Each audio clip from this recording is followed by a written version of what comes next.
kita di sini akan membahas satu pembahasan yang asik, masalah metode yang dipakai oleh Nabi Muhammad SAW di dalam mengkoreksi kesalahan. Maka dengan kita hadir majelis ilmu ini adalah mengasah hati kita untuk senantiasa dikurangkan dengan sakinah, ketenangan hati.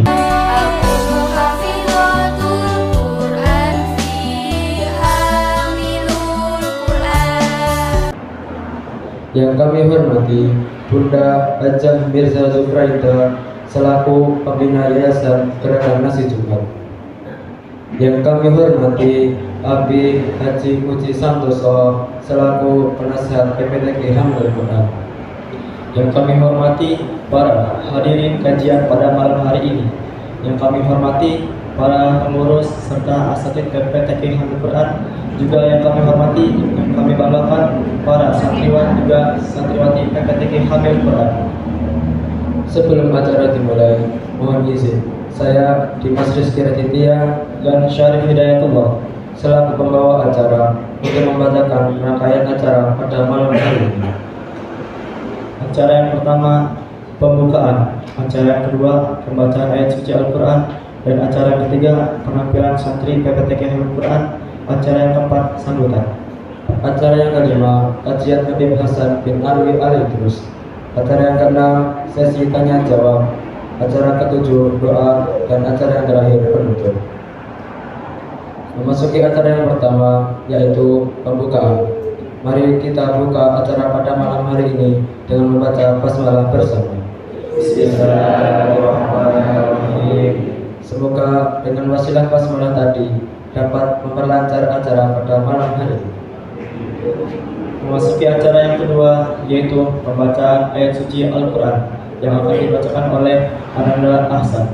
Kepada Ananda Ahsan kami persilakan. Assalamualaikum warahmatullahi wabarakatuh.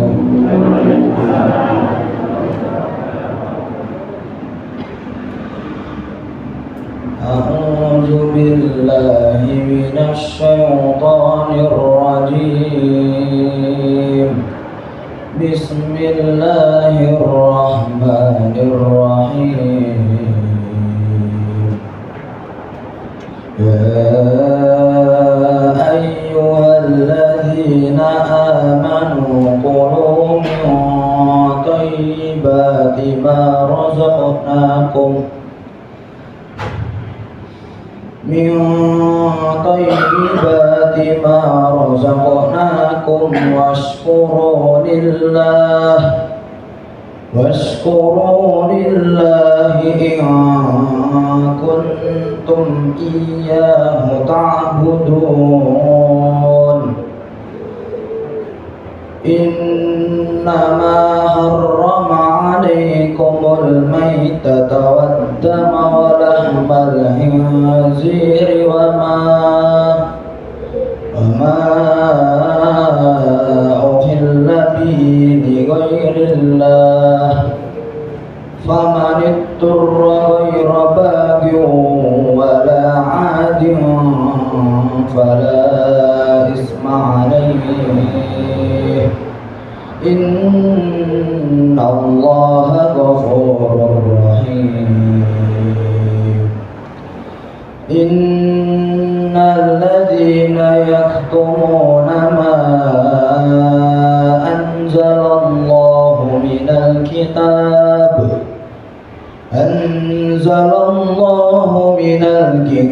wa yashtaruna bihi thamanan qalilan ulaika ma ya'kuluna fi butunihim illa an-nar wa la yukallimuhumullahu yawmal qiyamati wa la yuzakkihim wa lahum 'adzabun 'alim. Ulaika alladzina ishtaraw ad-dalalata bil huda wal 'adzaba bil maghfirah fama asbarahum 'alan nar ذلك بأن الله نزل الكتاب بالحق وإن الذين اختلفوا في الكتاب لفي شقاق بعيد صدق الله العظيم. اللهم أرحمنا بالقرآن. Assalamualaikum warahmatullahi wabarakatuh. Waalaikumsalam warahmatullahi wabarakatuh. Semoga dengan lantunan ayat suci Al-Quran tersebut dapat meningkatkan iman dan ketakwaan kita kepada Allah Subhanahu wa Ta'ala. Amin amin ya rabbal alamin. Memasuki acara selanjutnya, yaitu pembacaan kitab Aqidatul Awam dari santri putra PPTK Hamil Quran. Waktu dan tempat kami persilakan. Bismillahirrahmanirrahim. Bismillahirrahmanirrahim. Wa birrahimi daimil ihsani. Alhamdulillahil qadimil awwali al-akhiril baqi bila tahawuli. Thumma salatu wassalamu sarmada ala nabiyyi khairi man qala hada wa alihi wa sahbihi wa man tabi sabila dinil haqqi ghayra mubtadi. Wa qalam bi wujubil ma'rifah min wajibillahi 'ishrina sifat. Allahu mawjudun qadimun baqi mukhalifun lil khalqi bil itlaqi wa qaimun wali wa wahidun wahidun muridun alimun bi kulli syai' sami'un basirun wa mutakallimun sifatun samatun tatazimun fa qudratun iradatun sam'un basar hayatun ilmu kalamun istamar wa jaizun bi fadlihi wa hadihi syarkul likulli mumkinin kafirihi arsala anbiya dawi fatana bisidqi wa tablighi wal amana wa jaizun fi haqqihi min aradi hasil khafi fil maradi ismatuhum wa sa'iril malaika wajibatu wa fadlul malaika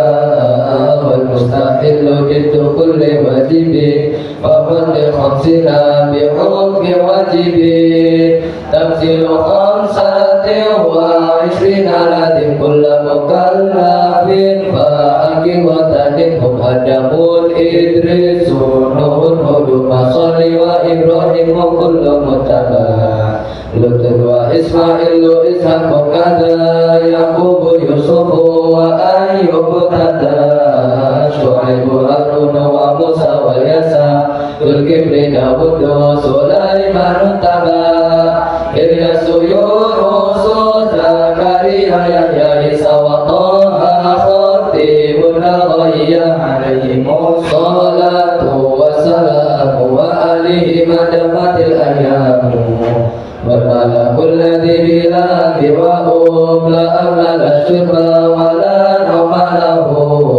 تفصيل أجر منهم جبريل ميكال إسرافيل إسرائيل منكر نكير وربي وكذا أتيد مالك وارفا متدى أربعة بالكتب تفسيرها مرسل الهدى تنزلها Zabur Dawud wa Injil ala Isa wa Furqanun ala khairil mala wa Suhuful Khalil wal Kalimi fiha kalamul hakamil alimi wa kullu ma ata bihi rasul ba'akur taslimu wal qabulu bimanu nabi yaumil akhir wa jaba kullu ma kana bihi minal ajab Fatimatu bidzikri bakil wajibi mimma ala mukallafin min wajibi Nabiyuna Muhammadun qad ursila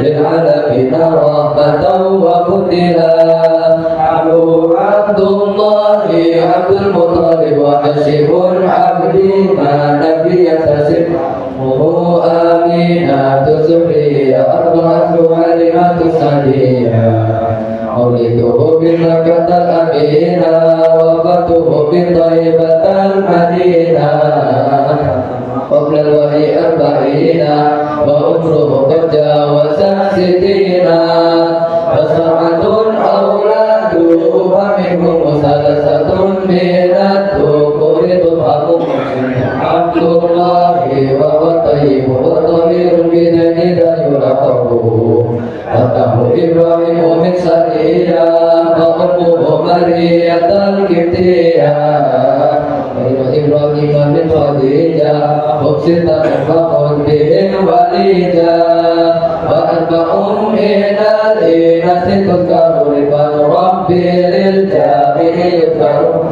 Uzzara'u ba'luha alihumnahu masitani farduh dali Zainabun wa badaha ruqayya Wa ummu kulsumin zakan radiyah Isinis watin wa fardul Mustafa Khair ramadhan nabi al-muqtafa Aisyatun wa Hafsatun wa Sauda Safiyatun Maimunatu wa Ramlatun wa Zainabun Kata juwaiya lil mu'minina ummahatun latiyah Abu wa Ahmad Sukala Ahmadu Safiyatun Datutila Qabla hijratin Nabi al-Isra Min Makkah alayha likursi yudra Wa bada Isra'i urujul lisana Hatta ra'an Nabi Rabbal kalamah Baik bidwani Sani wa kara Alaihi khasana khamsi nafaran Wa balaghul ummata bil Isra'i Wa farri khamsatin bilan tira'i Wa bada siddiqun bil tasdiqin lahu Wa bil uruji wa fa'anahu Wa hadihi aqidatun muhtasara Walil awami sadatun muyasara Hadimu tilka ahmadun marzuki Mayatami sadiqil masduki Alhamdulillahi wa sallallahu ala nabiyil khairi man qad allama Wal ali wa sahbi wa kulli mursyidi Wa kulli mabi ghairi hadi yaqadi Wa as'alul karima ikhlasal amal Wa naf'a kulli man biha qad istawal hadiyatu ala maizun bi'adil tumari Tarifu hali ayyuhuri tumari Samaitu akiratal awami Bin wajibin bidini bin tamami Samaitu akiratal awami Bin wajibin bidini bin tamami Samaitu akiratal awami Bin wajibin bidini bin tamami Samaitu akiratal awami Bin wajibin bidini bin tamami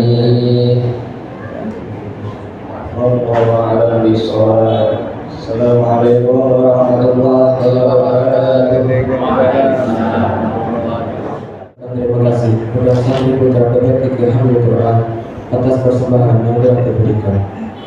Memasuki acara yang keempat, yaitu sambutan dari Ustaz Muhammad Safi Al-Khairdai selaku mudir PPTQ Hamil Quran.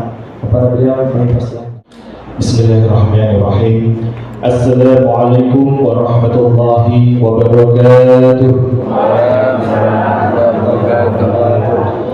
Alhamdulillah, alhamdulillah, alhamdulillahilladzi bi ni'matihi tatimmu shalihat. Asyhadu an la ilaha illallah wa asyhadu anna Muhammadan 'abduhu wa rasuluh la nabiyya ba'dahu. Allahumma salli wa sallim ala sayyidina Muhammad wa ala alihi wa ashabihi wa man tabi'ahum bi ihsanin ila yaumiddin, amma ba'd. Alhamdulillah, ingkang kula ta'zimi, kula hormati Al-Mukarram Al-Habibana Sayyid Habib Hasan insyaallah bin Alwi Al-Idrus saha pembina Yayasan Gerakan Nasi Jumat Umi Hajah Mirza Zufraida saha pembina insyaallah ini penasehat Dewan Penasehat PPTQ Hamil Quran Bapak Haji Muji Santoso serta jemaah Bapak Ibu ingkang rawuh ingkang hadir, mugi tansah pinaringan kesehatan, senantiasa Allah hadirkan rumah tangga kita semakin harmonis, anak-anak semakin solih-solihah, serta senantiasa Allah lapangkan hati kita yang insya Allah senantiasa berbagi lurus dengan kelampangan, kemudahan jalan kita menuju surganya Allah. Amin Allahumma amin. Yang kami sayangi pula para anak-anakku, para santri PPTQ Hafizul Quran, semoga senantiasa dimudahkan, dilancarkan jalan thalabul ilminya. Amin Allahumma amin insyaallah. Alhamdulillah, puji syukur kehadirat Allah Subhanahu wa taala di malam yang penuh berkah ini, di PPTQ Hafizul Quran ini kita kembali Masya Allah diizinkan oleh Allah Subhanahu wa taala untuk mengadakan kajian rutin bersama dengan guru kita semuanya Habib Hasan bin Alwi alaihi terus. Masya Allah, alhamdulillah. Betapa banyak sekali fadilah keutamaan ketika kita diizinkan oleh Allah Subhanahu wa taala untuk hadir di majelis ilmu. Sampai-sampai Rasulullah sallallahu alaihi wasallam nanti-nantikan bahwa tidaklah seorang yang berkumpul di rumah Allah kemudian belajar Al-Quran dan mengajarkannya. Ini maknanya adalah apa? Ada yang belajar, ada yang mengajarkan. Ini adalah tempat di mana kita sebagaimana kita hadir di sini di majelis ilmu. Maka Allah akan curahkan kepada kita 4 hal, Masya Allah. Yang pertama, Allah turunkan kepada kita as-sakinah, diturunkan ketenangan, Masya Allah. Ketenangan ini adalah kunci ketika kita seringkali dalam persoalan hidup ingin mencari solusi. Ketika Allah sudah janjikan bersama kesulitan pasti ada kemudahan. Ujian hidupnya penuh tapi di mana solusinya? Seringkali kita gak mudah untuk menemukan. Padahal kunci untuk menghadirkan solusi adalah dengan kuncinya apa? Hadirkan dulu hati yang tenang dengan sakinah. Maka dengan kita hadir majelis ilmu ini adalah mengasah hati kita untuk senantiasa dikurangkan dengan sakinah, ketenangan hati. Ciri-ciri Allah sudah curahkan sakinah dalam thalabul ilmi adalah apa? Yang sebelum datang mungkin di rumah masih kepikiran hutang gitu ya, Masya Allah. Maka saat hadir majelis ilmu pun buatan kemotan malam ya, Masya Allah. Yang mungkin masih kepikiran ya tentang keluarga yang ditinggalkan di rumah, ataupun mungkin biasanya santri itu kalau hadir di majelis ilmu, ciri sakinah itu apa? Saking tenangnya, saking khusyuknya langsung bablas. Itu ciri betapa Allah turunkan di taman-taman surga yang menenangkan kita, yang mengenakan kita. Ya. Jemuran buat kemotan mati, buat iring wali, Masya Allah. Yang kedua adalah setelah sakinah Allah melalui kita dengan rahmat, Masya Allah. Ini yang senantiasa kita nanti-nantikan. Allah akan guyurkan rahmat kepada kita. Kambing kedua, di kesemauan. Kambing kedua adalah Allah senantiasa kita kelilingi dengan para malaikat-malaikatnya, Masya Allah. Kalau dalam riwayat ini disebutkan bahwa ketika kita hadir di majelis ilmu, itu para malaikat hadir itu menurunkan kedua sayapnya. Maknanya itu para salafus saleh ketika itu adalah para malaikat itu ridho kepada kita, mendoakan kita, bahkan memintakan ampunan kepada Allah Subhanahu wa taala. Maka ini keberkahan yang luar biasa ketika kita hadir di majelis ilmu, dan terutama Allah izinkan kita berangkat di sini, Masya Allah. Ini tanda Allah inginkan kebaikan untuk kita. Dan yang kambing sekawan ini, Masya Allah, Allah bangga dengan kita semua di majelis ilmu. Allah sebut-sebut di hadapan makhluk yang ada di sekitarnya, di sisinya. Maka mungkin ada yang di belakang senderan, ini disebut-sebut sama Allah. Nah, ini yang dibangga-banggakan. Mungkin ada sambil merem-merem, dan mudeng-mudeng hadir majelis ilmu, tidak apa-apa. Tapi ini, Masya Allah, tanda ketika kita istiqomah hadir, Allah bangga dengan kita semua yang senantiasa asah jiwa kita hadir di majelis ilmu. Dan alhamdulillah sekali kita hari ini, Masya Allah, bisa duduk bareng dengan para, Masya Allah, ulama. Ini Masya Allah, ini keberkahannya luar biasa. Dalam kitab Nasyul Ibad, ya, di makalah kabeh kalih, niku yang ditulis oleh Syekh Nawawi Al-Baghdadi disebutkan, wa qala alaihi salam, Nabi sallallahu alaihi wasallam niku bersabda, ya, alaikum bi mujalasati ulama. Ya. Maka diwajibkan atas kamu itu untuk apa? Senantiasa duduk bersama ulama. Untuk apa kita senantiasa duduk di bersama ulama? Wastima'i, ya, kalamil ulama. Untuk senantiasa mendengarkan kalam-kalamnya ulama dan sungguh-sungguh patuh mengamalkannya. Kenapa?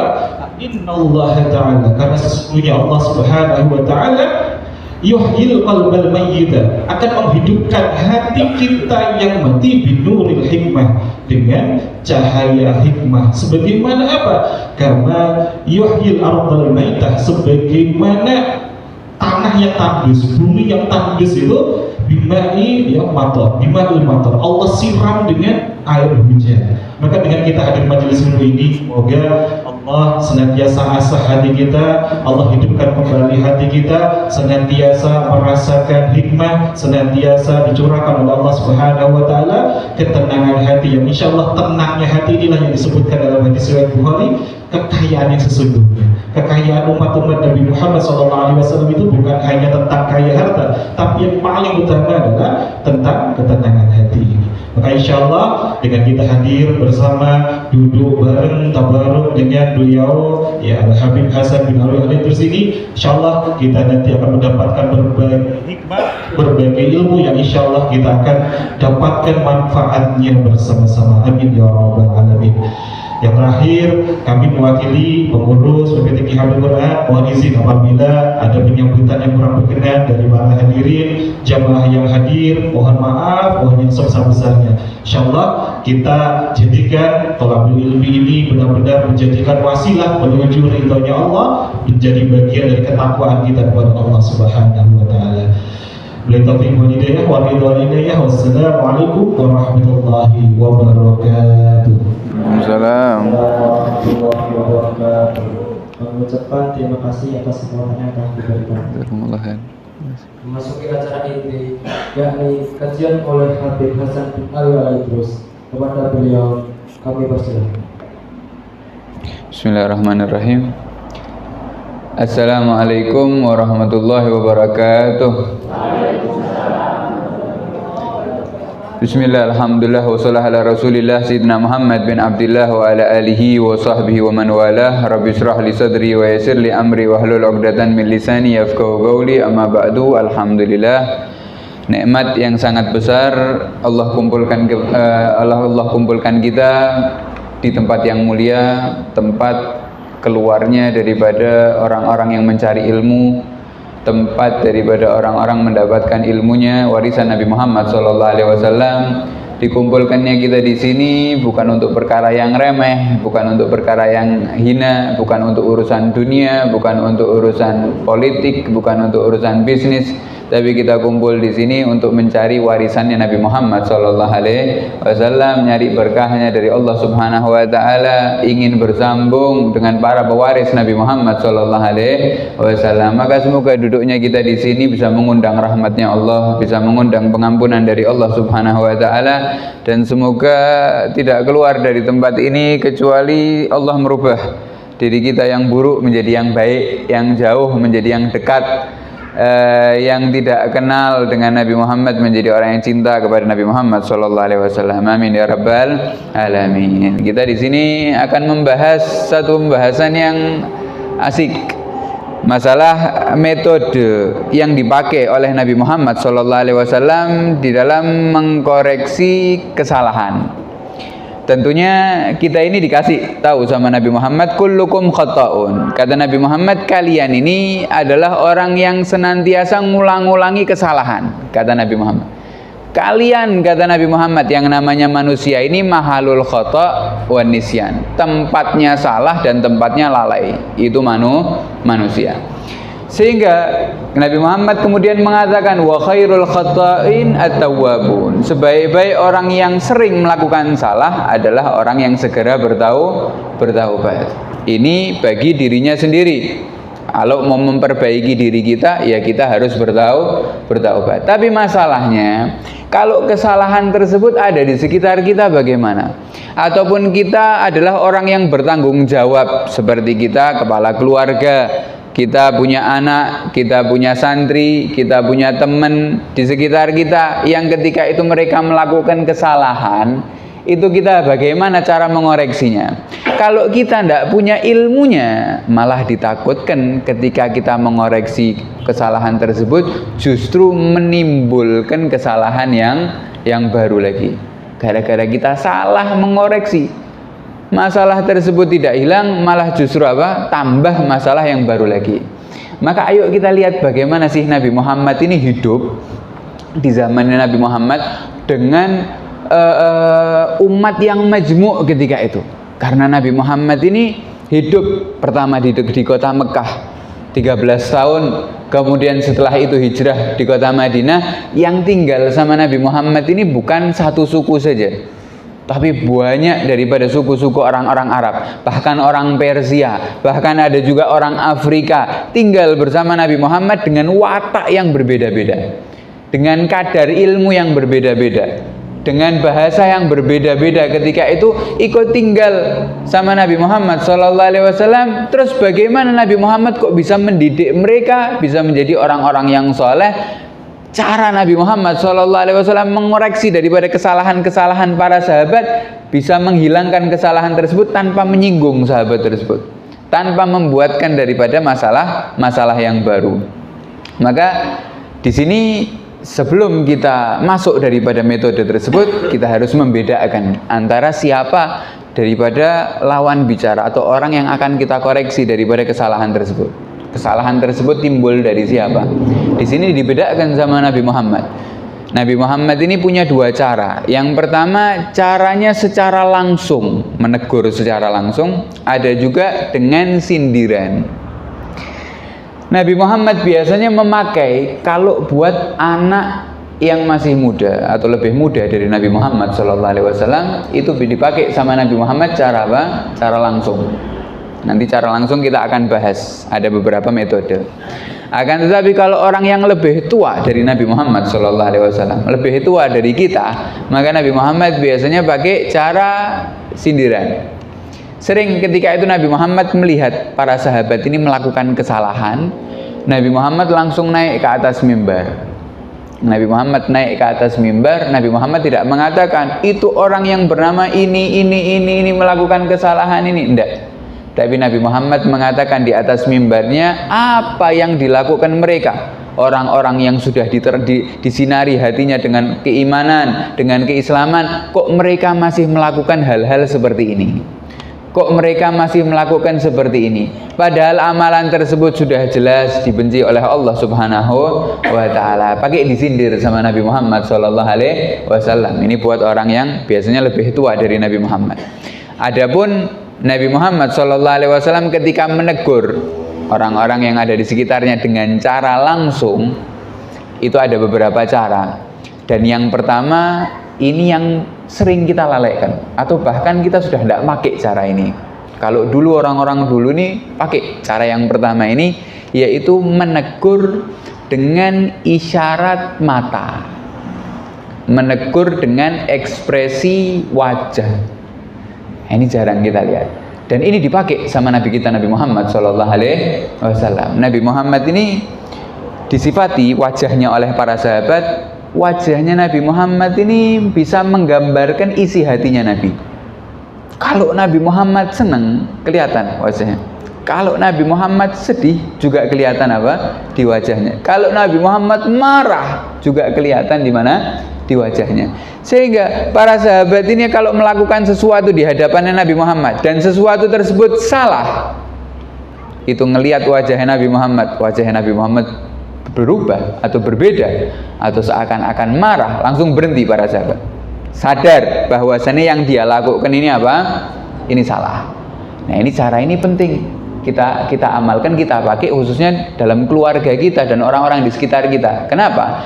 Karena bedanya kalau orang zaman sekarang ini, cara yang pertama di skip, dilewati, langsung menegur. Ya kan, biasanya kalau melihat kesalahan langsung ditegur, tidak pakai ngingetkan orang dengan ekspresi wajahnya atau melihat daripada matanya.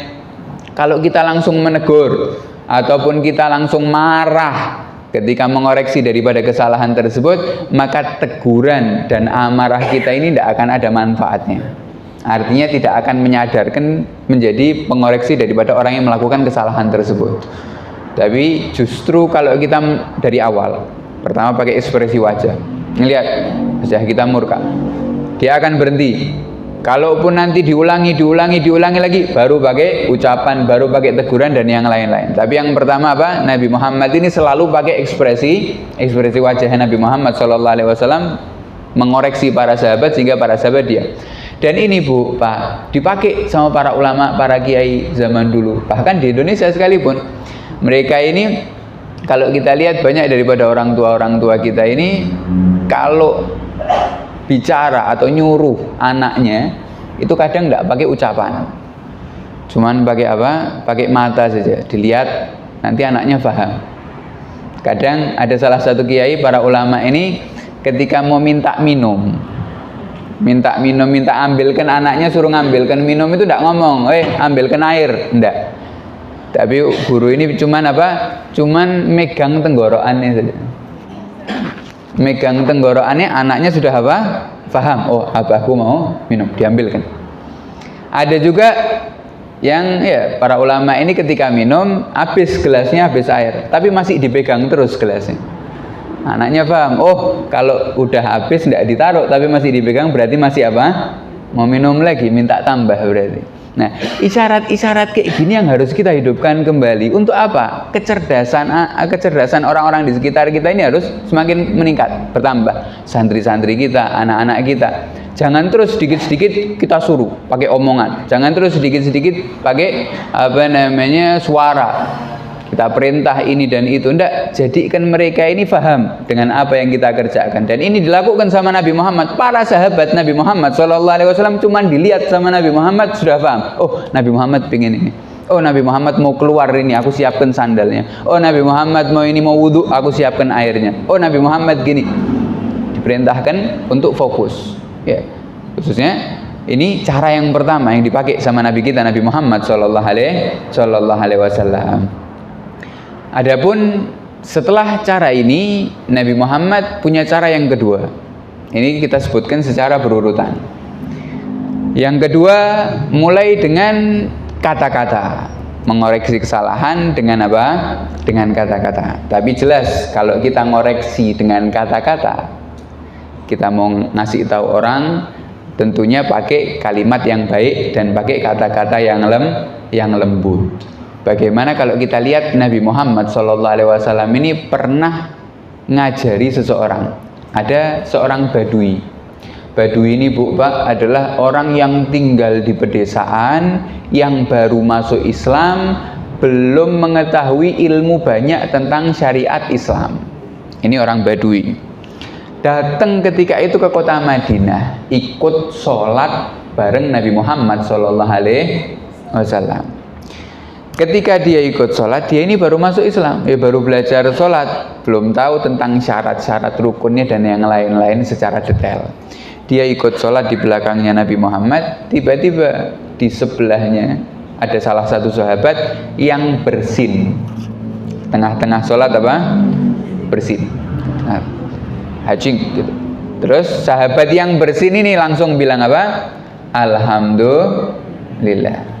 Tidak apa-apa kalau orang sedang sholat bersin mengucapkan alhamdulillah, sholatnya tidak batal. Kenapa? Ya karena sholat ini isinya ya zikir. Sholat ini isinya apa? Doa. Sehingga kalau bersin kemudian di dalam sholat kita mengucapkan alhamdulillah ini tidak batal. Tapi orang yang Muawiyah ini, orang yang baru masuk Islam tadi itu, Muawiyah bin Hakam, ketika dengar ada orang bersin kemudian mengucapkan alhamdulillah, maka kita disunahkan apa? Yarhamukallah. Langsung dia mengucapkan yarhamukallah, padahal masih tengah-tengah sholat. Mengucapkan yarhamukallah di dalam sholat ini bisa membatalkan. Kenapa? Karena arti daripada yarhamukallah, semoga Allah merahmatimu. Ada khitab, ada bincangan antara makhluk dengan makhluk yang lain, manusia dengan manusia yang lain. Sedangkan kalau kita sholat ini tidak boleh ada khitab kepada selain Allah Subhanahu wa ta'ala. Nah, ini Muawiyah bin Hakam, dia baru masuk Islam, sholat bareng Nabi Muhammad, sahabat ada yang bersin mengucapkan alhamdulillah, kemudian dia langsung bilang apa? Yarhamukallah. Sahabat yang lain di kanan kirinya langsung ngelihati Muawiyah bin Hakam ini, dilihati. Kaget semua. Lah Muawiyah bingung, dia tidak tahu apa-apa, dia baru pertama kali ikut sholat bareng Nabi Muhammad, dia panik dilihati kanan kiri, sampai dia marah, woi kenapa kau ngelihati aku? Aku ini salah apa? Kata Muawiyah bin Hakam ini, malah tambah ngobrol, malah tambah ngomong banyak. Akhirnya sahabat yang lain ngasih isyarat biar Muawiyah ini apa? Diam. Kasih isyarat, suruh diam. Akhirnya diam ini Muawiyah. Setelah diam, kemudian menyelesaikan sholat, ini Nabi Muhammad yang jadi imam sudah dengar ini, ada yang ngobrol di belakang ini ya, daripada makmumnya. Setelah Nabi Muhammad salam, dipanggil itu Muawiyah bin Hakam. Sahabat tadi yang ngomong yarhamukallah itu ketika sholat.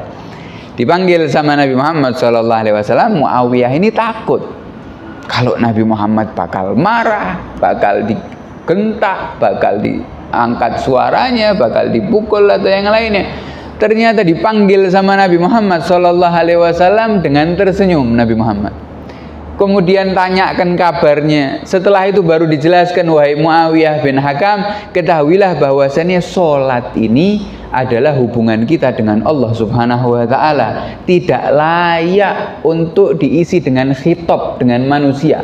Karena sholat ini isinya zikir, isinya doa, isinya tawajuh kepada Allah Subhanahu wa Ta'ala. Udah, cuman itu aja teguran dari Nabi Muhammad SAW. Setelah itu Muawiyah mengatakan, demi Allah aku tidak pernah melihat orang yang menegur yang lebih lembut daripada Nabi Muhammad SAW. Demi Allah Nabi Muhammad tidak mencaci aku, tidak nyalahkan aku, tidak merendahkan aku, tapi memberikan aku ilmu yang sangat bermanfaat buat aku, kata Muawiyah bin Hakam. Kisah ini disebutkan dalam Sahih Muslim. Nah, ini cara yang dipakai sama Nabi Muhammad. Kalau kita mau menegur, tegur, tidak apa-apa, tapi pakai kata-kata yang bagus, pakai sekiranya kalimat tersebut sesuai dengan kesalahan orang tersebut tanpa merendahkan, tanpa menyalahkan daripada perlakuannya. Jangan sampai orang yang kita nasihati ini justru malah tersinggung dan yang lain-lainnya. Dan Nabi Muhammad juga pernah ngajari anak kecil. Ada ketika itu sahabat yang bernama Umar bin Ummi Salamah. Umar bin Ummi Salamah ketika itu umurnya masih diriwayatkan umurnya telah bersama Nabi Muhammad sejak kecil, dan ketika umurnya 9 tahun Nabi Muhammad SAW meninggal dunia. Jadi menangi Nabi Muhammad cuma sebentar. Ini Umar bin Ummi Salamah. Ketika Umar bin Ummi Salamah ini masih kecil, ikut makan bareng Nabi Muhammad. Sudah disediakan makanan sama para sahabat. Ini anak kecil yang namanya Umar bin Ummi Salamah ini, karena dia anak kecil, dia ini ngambil makanannya itu lompat-lompat, tangannya diambil dari sini, kemudian muter lagi ke sini ngambil tangan, kemudian muter lagi ini ngambil, sudah ada di piringnya sahabat diambil lagi, sudah ada di... Jadi tidak menjaga daripada adab makan. Dan ini melakukan seperti itu di hadapan Nabi Muhammad. Bayangkan apa yang dilakukan Nabi Muhammad ketika itu. Waktu makan ini adalah waktu yang sangat sensitif. Kadang orang ini tidak mau kalau diganggu waktu apa? Waktu makan. Nah, ini ada anak kecil lari-lari muter-muter waktu makan dan ngambil pakai tangan, diputeri itu makanan tersebut. Maka sama Nabi Muhammad langsung dipanggil dengan kalimat yang indah. Apa kalimatnya? Ya bunayya, wahai anakku. Nabi Muhammad manggilnya apa? Wahai putraku, wahai anakku. Nabi Muhammad tidak manggil, bocah sini, tole sini, kayak gitu Nabi Muhammad. Nabi Muhammad juga tidak mengatakan kamu ini anaknya siapa. Tidak pernah diajari adab makan, minggir sana. Tidak bilang gitu Nabi Muhammad. Tapi Nabi Muhammad bilang apa? Wahai anakku, sini. Dipanggil sama Nabi Muhammad dengan kalimat yang lembut. Kemudian Nabi Muhammad mengatakan, kalau kamu mau makan, jangan lupa cuci tangan.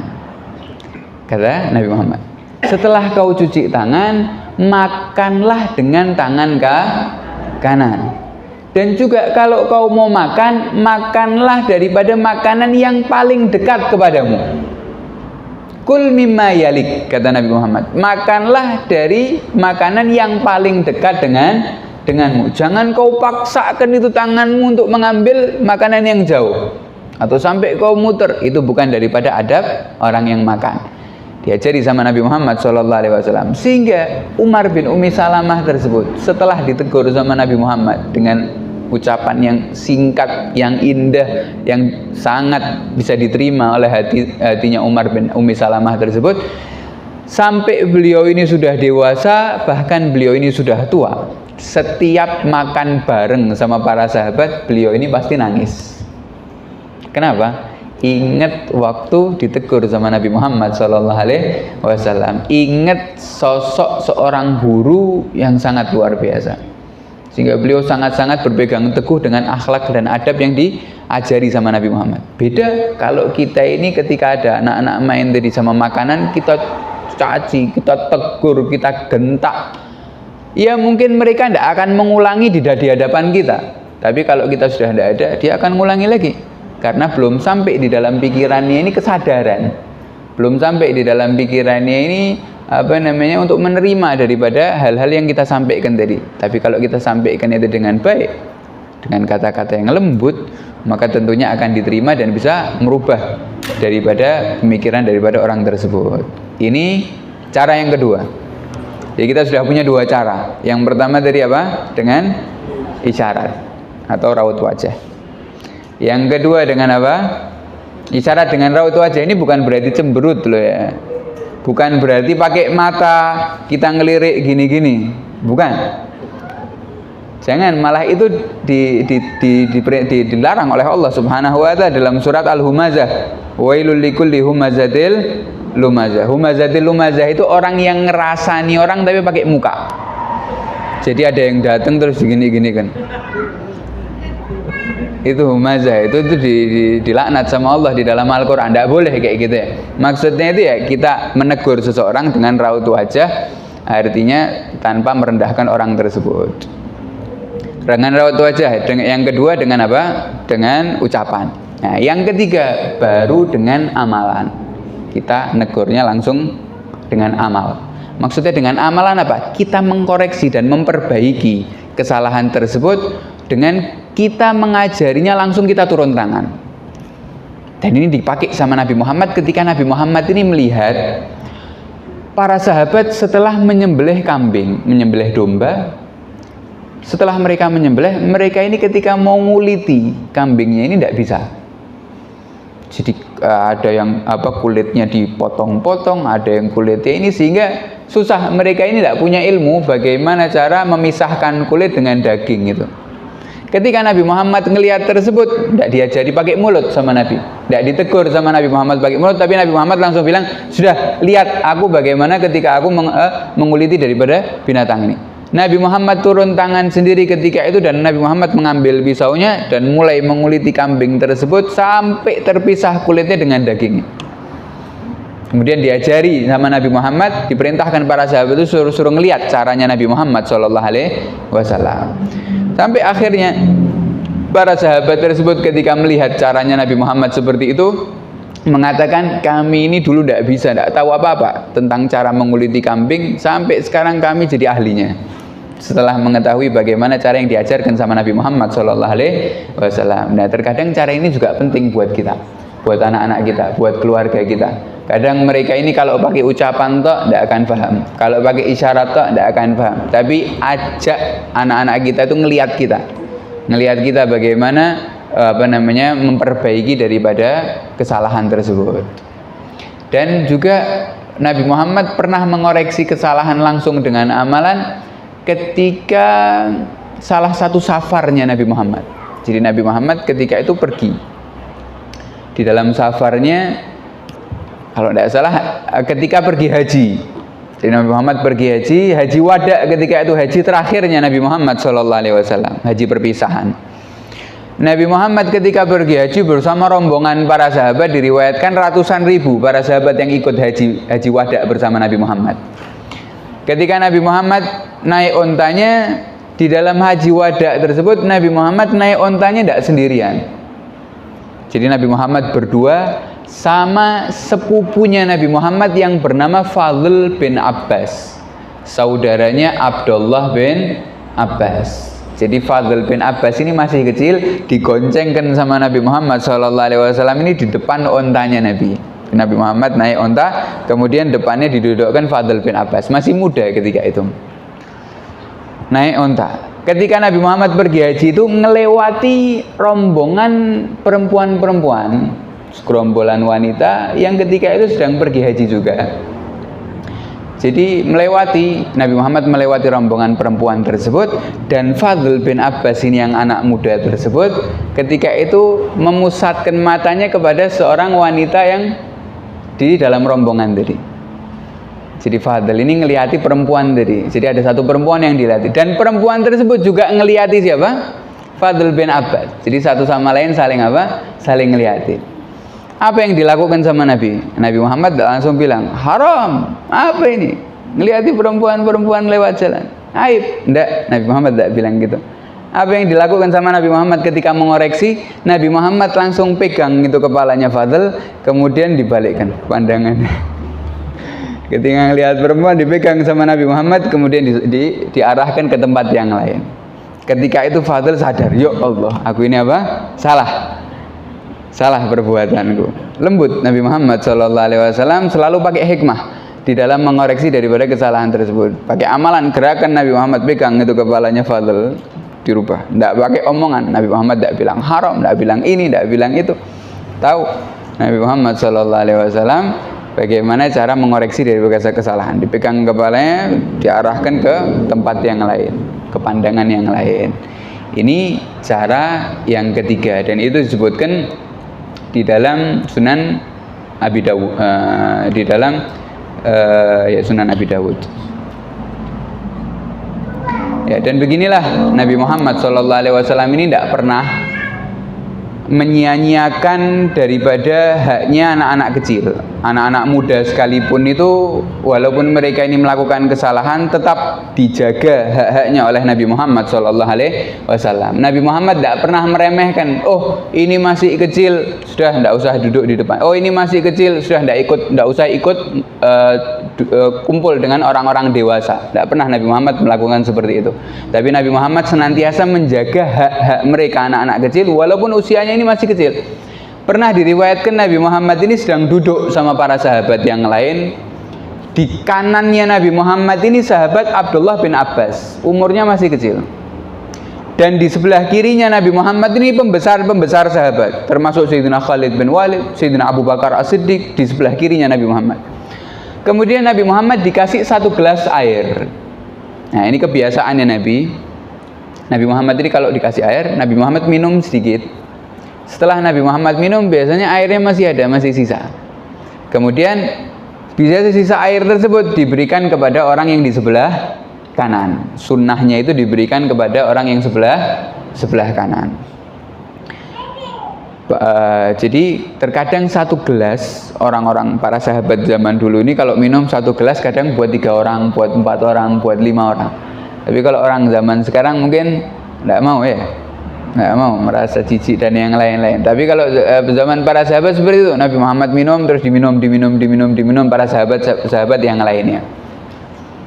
Bahkan ada di dalam riwayat, walaupun hadisnya dhaif, mengatakan seseorang yang minum satu gelas atau satu gelas diminum oleh 3 orang, maka Allah akan mengampuni orang tersebut. Walaupun hadisnya apa? Hadisnya dhaif. Tapi ada riwayat yang mengatakan ketika 3 orang ini minum dalam satu gelas, maka Allah akan mengampuni orang tersebut. Nah, ini Nabi Muhammad setelah minum harusnya dikasih kemana? Kanan. Sunnahnya dikasih kemana? Kanan. Tapi yang kanan ini anak kecil, dan yang kiri ini orang-orang sepuh daripada sesepuh para sahabat, orang-orang tua, pembesar sahabat. Apa yang dilakukan sama Nabi Muhammad? Mungkin kalau kita, halah ini anak kecil, kasihkan yang lebih tua dulu, yang lebih afdal dulu. Enggak. Tapi Nabi Muhammad ini ngambil air tersebut, minta izin sama Abdullah bin Abbas. Ini masih kecil, tapi Nabi Muhammad minta izin. Wahai Abdullah, ini air hakmu. Ini air sebenarnya hakmu, milikmu. Tapi di kiriku ini adalah Sayyidina Khalid bin Walid, Sayyidina Abu Bakar As-Siddiq, pembesar sahabat. Boleh apa enggak kalau air ini tak berikan kepada mereka yang lebih tua darimu? Gimana Nabi Muhammad ini ngajak ngomong anak kecil, tapi seakan-akan ini diajak ngomong seperti orang dewasa. Diajak ngomong seperti Nabi Muhammad memuliakan mereka. Sayyidina Abdullah bin Abbas mengatakan ketika Nabi Muhammad minta izin seperti itu, ya Rasulullah, ini bekasmu ya Rasulullah. kalau engkau masih memberikan pilihan kepadaku, maka aku tidak akan memberikan bekasmu kepada kepada siapapun. Ini bekasmu ya Allah, aku yang akan mengambil keberkahan dari gelasmu. Artinya tidak aku izinkan, walaupun Sayyidina Abu Bakar, walaupun Sayyidina Khalid bin Walid, tapi ini gelas ini adalah bekasmu ya Rasulullah, keberkahan ada di dalam gelas ini, aku yang akan minum. Diambil sama Sayyidina Abdullah bin Abbas, diminum, dihabiskan sendiri. Tapi intinya apa? Intinya bagaimana Nabi Muhammad ini jaga haknya anak-anak apa? Anak-anak kecil. Dan pernah Pak, kita ambil riset dari kita datang ke salah satu profesor ketika itu datang dari Hadramut sana, kita tanya tentang urusan anak ini.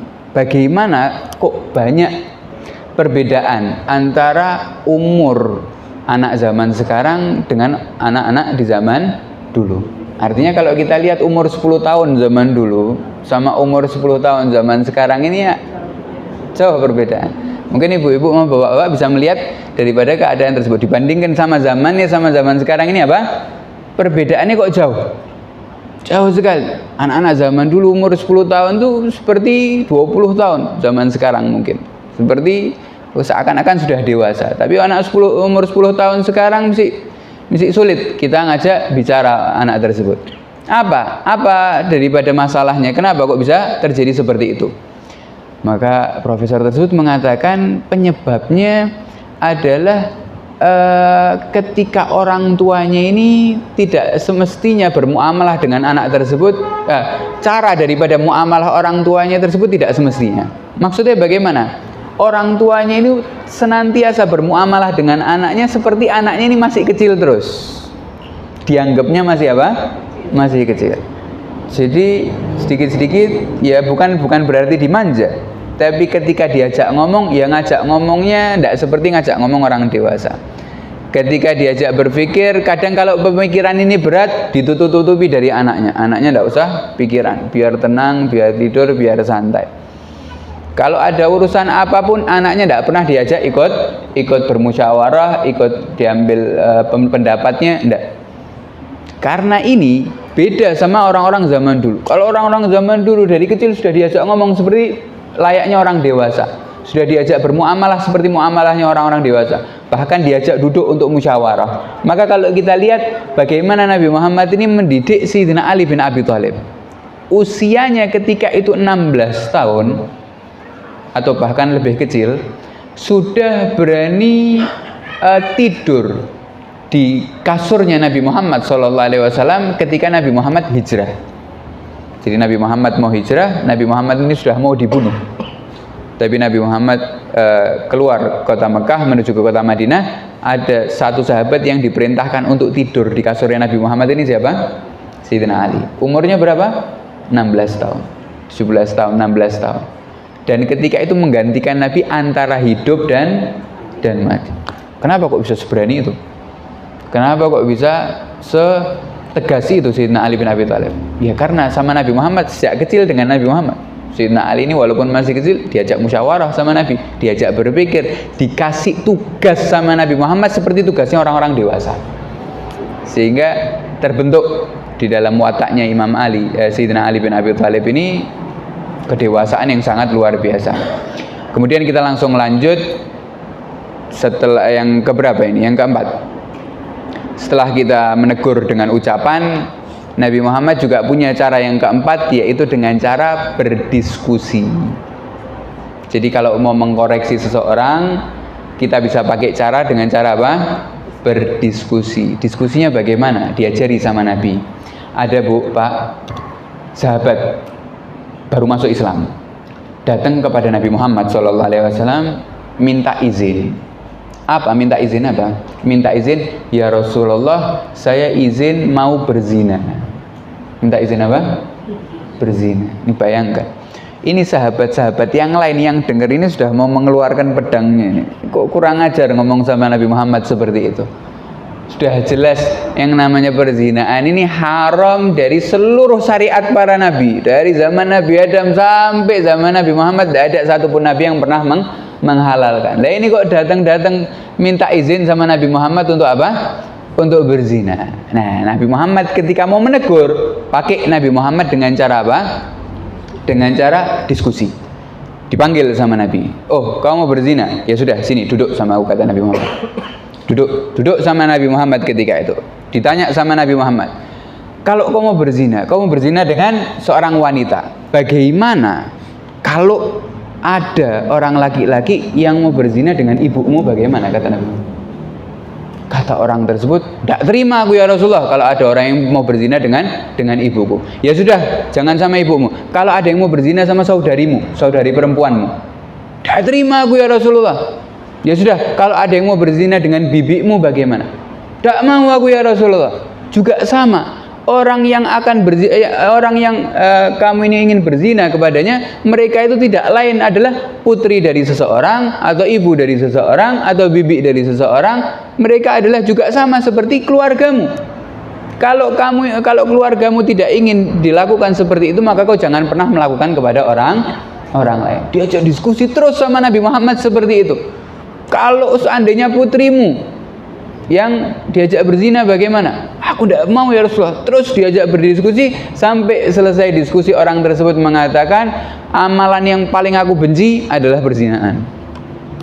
Padahal dia datang pertama niatnya untuk apa? Minta izin untuk berzina. Setelah diajak diskusi sama Nabi Muhammad SAW, selesai masalah, beres masalahnya sama Nabi Muhammad SAW. Kita juga, kalaupun kita mau mengoreksi seseorang, kita tidak bisa pakai menegur, tidak bisa pakai ucapan, tidak bisa pakai isyarat dan yang lainnya. Kita pakai cara apa? Diskusi. Kita ajak merenung, kita ajak berpikir sama-sama, kita ajak bermusyawarah agar mereka juga mau menerimanya. Dan ini juga penting, Bu, Pak, di dalam satu rumah, baik itu ma'had seperti ini ataupun dalam rumah tangga, pentingnya adanya diskusi antara ibu sama anaknya, suami sama istrinya, terus kakak sama adiknya. Ini harus ada waktu. Daripada 24 jam ini harus kita punya waktu duduk antara ustadz dengan santrinya, murid dengan murid yang lain, kakak kelas dengan adik kelas. Harus ada waktu untuk apa?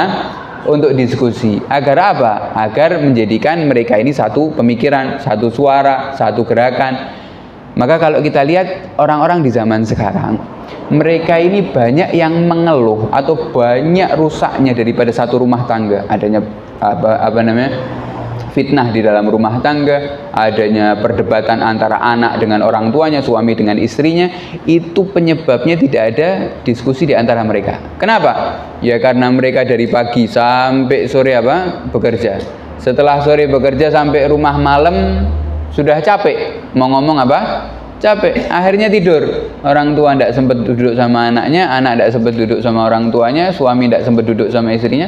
Pagi hari keluar lagi kerja dan terus seperti itu. Tidak punya waktu untuk berdiskusi, tidak punya waktu untuk bermusyawarah. Apa hasilnya? Hasilnya anaknya akan mengatakan, wah, aku ini kalau ngomong sama orang tuaku ini sudah ketinggalan ketinggalan zaman. Sudah hendak tahu zaman sekarang, tidak mengikuti zaman. Orang tuaku sudah ketinggalan zaman. Orang tuanya juga akan melihat anaknya, oh, anakku ini sudah hendak mau mengikuti daripada kehormatan keluarganya, tidak mau mengikuti daripada jalan keluarga besar, tidak mau mengikuti daripada akhlaknya keluarga besar. Nah, ini yang disalahkan siapa? Nah, ini terjadinya kesalahpahaman karena tidak ada diskusi antara keluarga. Mengatakan orang tuanya ketinggalan zaman, orang tuanya mengatakan anaknya ini tidak mau mengikuti daripada keluarganya. Makanya pentingnya kalau kita memiliki keluarga ataupun di rumah kita maupun di ma'had di pondok kita ini harus terus kita adakan diskusi, kita ngobrol bareng sama orang-orang ada di sekitar kita agar kita ini memiliki satu misi dan visi yang sama, bisa bergerak saling memahami. Ya. Dan juga yang terakhir, ya, ini yang terakhir jangan dijadikan yang pertama. Maksudnya apa? Yang terakhir yang dipakai sama Nabi Muhammad cara ini adalah dengan menegur, dengan menjelekkan perbuatannya. Jadi kalau ada perbuatan yang buruk, maka kita langsung jelekkan perbuatannya. Ini juga salah satu yang dipakai sama Nabi Muhammad, tapi bukan untuk pertama kali. Jadi kalau urutannya ya seperti tadi, dengan isyarat, dengan ucapan yang lembut, kemudian dengan amalan, kemudian dengan diskusi dan yang lainnya, baru yang terakhir dengan apa? Menjelekkan daripada amalannya, perbuatan. Ingat, menjelekkan amalan, bukan menjelekkan orang yang mengamalkan, bukan menjelekkan orangnya, tapi menjelekkan apa? Perbuatannya. Namanya taubiyah. Taubiyah. Dan ini dipakai sama Nabi Muhammad. Dipakai kapan? Nabi Muhammad ketika itu ada dua sahabat. Sahabat Bilal bin Rabah dengan sahabat Abi Dzar. Dengan sahabat satu. Sayyidina Bilal bin Rabah dengan salah satu sahabat ini sedang cekcok. Ya biasa, manusia. Walaupun sahabat sekalipun juga manusia. Terkadang berdebat karena satu alasan, satu perkara, sampai marah. Tapi ketika itu salah satu sahabat ini tidak bisa nahan emosinya ketika berdebat. Sampai kelepasan omongannya, akhirnya menghina sahabat Bilal. Menghina dengan apa? Wahai Bilal, diamlah. Kamu ini hanyalah mantan budak, atau kamu ini adalah keturunan budak. Mengatakan seperti itu. Nabi Muhammad SAW ini paling marah kalau ada seseorang daripada para sahabat ini menghina seorang muslim, menghina muslim hanya karena perbedaan warna kulit atau etnis atau yang lainnya. Marah Nabi Muhammad SAW. Bahkan kalau kita lihat perkara rasis itu sudah dihilangkan sama Nabi Muhammad untuk umat Islam 1400 tahun yang lalu. Semenjak daripada orang-orang kafir Quraisy di zaman jahiliyah memperbudak Sayyidina Bilal bin Rabah sampai dihinakan, dicaci maki, direndahkan. Tapi setelah masuk Islam, setelah Fathul Mekah, siapa kira-kira sahabat yang diizinkan sama Nabi Muhammad azan di atas Ka'bah? Bayangkan, yang diizinkan, diperintahkan sama Nabi Muhammad untuk mengumandangkan azan, dan di mana azannya? Atas Ka'bah. Semua para sahabat di bawahnya. Sayyidina Bilal yang berdiri di atas Ka'bah kemudian mengumandangkan azan. Coba Sayyidina Bilal bin Rabah. Artinya Nabi Muhammad di situ ingin menghilangkan. Jangan kau lihat daripada warna kulit, jangan kau lihat daripada perbedaan apapun, daripada manapun. Ini sudah disatukan dengan kalimat la ilaha illallah Muhammadun Rasulullah. Jangan kau rendahkan daripada perkara-perkara tersebut. Nah, ini sahabat tersebut kebawa emosinya, kepancing. Sampai mengatakan, wahai Bilal, kamu ini adalah mantan apa? Budak atau keturunan budak. Dengar Nabi Muhammad dari kamarnya. Keluar Nabi Muhammad, wajahnya sudah berubah. Marah Nabi Muhammad. Kemudian didatangi sahabat tersebut. Kemudian sahabat Nabi Muhammad mengatakan kepada sahabat yang mencaci tersebut, mengatakan, wahai fulan, ketahuilah bahwasanya aku masih melihat di dalam dirimu sisa-sisa daripada orang-orang jahiliyah. Sisa-sisa sifat jahiliyah masih ada pada dirimu, kata Nabi Muhammad SAW. Kata-katamu tadi itu adalah apa? Sisa-sisa jahiliyah. Kamu sudah dimuliakan dengan iman, dengan Islam, tapi kok masih mengucapkan daripada kata-kata tersebut, kata Nabi Muhammad SAW. Nah, Nabi Muhammad dengan taubih menghinakan dan merendahkan daripada amalannya. Sahabat tersebut ketika ditegur sama Nabi Muhammad seperti itu, nangis langsung minta maaf kepada Sayyidina Bilal. Sudah dimaafkan sama Sayyidina Bilal, tapi sahabat tersebut masih mengatakan, wahai Bilal, aku akan meletakkan kepalaku di tanah dan kau injak kepalaku. Sahabat tersebut sampai seperti itu, injakan kepalaku ini. Kata Sayyidina Bilal, sudah, jangan, sudah dimaafkan. Enggak, injak kepalaku. Agar apa? Agar aku ini kapok. Sudah aku tidak akan mengulangi daripada kata-kataku ini.